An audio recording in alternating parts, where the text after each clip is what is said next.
ಜಮೀರ್ ಅಹಮದ್ ಬರ್ತಾ ಇದ್ದಾರೆ, ಎಲ್ಲ ಇದ್ದಾರೆ. ಈಗ ಮಳೆ ಬರ್ತಾ ಇದೆ, ನನ್ನ ಜಾಸ್ತಿ ಮಾತಾಡುವುದಿಲ್ಲ. ಕಾಂಗ್ರೆಸ್ ಇತಿಹಾಸ ಇವತ್ತು ಕಾಂಗ್ರೆಸ್ ಪಕ್ಷ ಮಾತ್ರ ಎಲ್ಲರೂ ಕೂಡ ನಿಮ್ಮೆಲ್ಲರೂ ಕೂಡ ರಕ್ಷಣೆ ಕೊಡ್ಲಿಕ್ಕೆ ಸಾಧ್ಯ ಅನ್ನೋದು ನಿಮ್ಗೆ ಅರ್ಥ ಇದೆ. ನಮ್ಮ ಸೋದರಿ ಪ್ರಭಾ ಮಲ್ಲಿಕಾರ್ಜುನ್ ರವರು ತಮಗೆ ಉತ್ತಮವಾದಂತಹ ವಿಚಾರವನ್ನ ಮನವಿಯನ್ನ ಮಾಡಿದ್ದಾರೆ. ಇವತ್ತು ಶಿವಶಂಕರಪ್ಪನವರು ಕೋವಿಡ್ ಸಂದರ್ಭದಲ್ಲಿ ಯಾವ ರೀತಿ ನಿಮ್ಮ ಕಷ್ಟಕಾಲಕ್ಕೆ ಇದ್ದು ಯಾವ ರೀತಿ ನಿಮ್ಮ ನಗರವನ್ನ ಬೆಳೆಸಿದ್ದಾರೆ ಅನ್ನೋದಕ್ಕೆ ನಿಮ್ಮ ಕಣ್ಣುಗಳೇ ಸಾಕ್ಷಿ. ಬೆಂಗಳೂರು ನಗರಕ್ಕಿನ್ನ ಏನ್ ಮಳೆ ಬರೋದಿಲ್ಲ, ಕೂತ್ಕೊಳ್ಳಿ ಬರೋಲ್ಲ, ಮಳೆ ಏನ್ ಬರೋದಿಲ್ಲ, ಮಳೆಗೆಲ್ಲ ಎದುರುಕೊಳಕ್ ಆಗೋದಿಲ್ಲ. ನಾವೆಲ್ಲ ಬೆಂಗಳೂರು ನಗರಕ್ಕಿನ್ನ ಉತ್ತಮವಾಗಿ ಇವತ್ತು ದಾವಣಗೆರೆ ಅಭಿವೃದ್ಧಿ ಆಗಿದೆ. ನಾನು ಬೆಳಗಲ್ಲಿ ನೋಡಿದ್ದೇನೆ, ಬೆಂಗಳೂರಿಗಿನ್ನ ಚೆನ್ನಾಗಿ ಇವತ್ತು ದಾವಣಗೆರೆ ಅಭಿವೃದ್ಧಿಯನ್ನ ಮಾಡಿದ್ದಾರೆ ಕಳೆದ 40-50 ವರ್ಷದಿಂದ.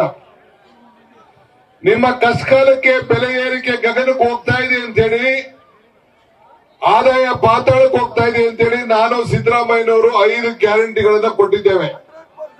5 ಗ್ಯಾರಂಟಿ 60,000 ಮನೆಗಳಿಗೆ, ತಾಯಂದಿರಿಗೆ ನಿಮ್ಮ ಮನೆ ಬಾಗಿಲಿಗೆ 2,000 ರೂಪಾಯಿ ಕೊಡ್ತಾ ಇದ್ದೇವೆ. ನಿಮ್ಮ ಪ್ರತಿ ಮನೆಗೂ ಕೂಡ ಗೃಹ ಜ್ಯೋತಿಯನ್ನ ಕೊಡ್ತಾ ಇದ್ದೇವೆ. 1,60,000 ಮನೆಗೆ 10 ಕೆಜಿ ಅಕ್ಕಿಯನ್ನ ಕೊಡ್ತಾ ಇದ್ದೇವೆ. ಎಲ್ಲ ನನ್ನ ತಾಯಂದಿರು ಉಚಿತವಾಗಿ ಪ್ರಯಾಣ ಮಾಡುವಂತ ಅವಕಾಶವನ್ನು ನಾವು ಮಾಡಿಕೊಡ್ತಾ ಇದ್ದೇವೆ.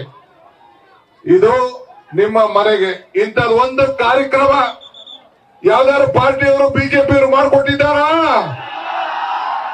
ನಿಮ್ಮ ಕಷ್ಟಕಾಲದ ಸಹಾಯ ಮಾಡಿದ್ದಾರಾ? ಕೋವಿಡ್ ಆದಾಗ ಲಸಿಕೆಯನ್ನ ಏನು ನಿಮ್ಗೆಲ್ಲ ತೊಂದರೆ ಇತ್ತು, ಆ ಸಂದರ್ಭದಲ್ಲಿ ವ್ಯಾಕ್ಸಿನೇಷನ್ ಯಾರು ಕೊಟ್ರು? ಶಿವಶಂಕರಪ್ಪನವ್ರು ಕೊಟ್ರು. ಇಡೀ ದೇಶಕ್ಕೆ ಒಂದು ಮಾದರಿಯಾಗಿ ಇವತ್ತು ಅವರು ಸಹಾಯವನ್ನು ಮಾಡಿದ್ದಾರೆ.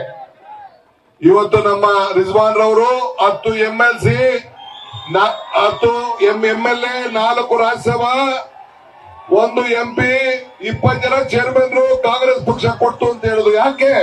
ನಿಮ್ಗೆಲ್ಲ ಶಕ್ತಿಗೋಸ್ಕರ. ನಾನು ಜಾಸ್ತಿ ಮಾತಾಡೋದಿಲ್ಲ, ಮುಖ್ಯಮಂತ್ರಿ ಮಾತಾಡ್ತಾರೆ, ತಾವೆಲ್ಲ ಸಹಾಯ ಮಾಡಬೇಕು, ಅಷ್ಟಕ್ಕೆ ಮಾತಾಡ್ಕೊಡ್ಬೇಕು. ನಮಸ್ಕಾರ.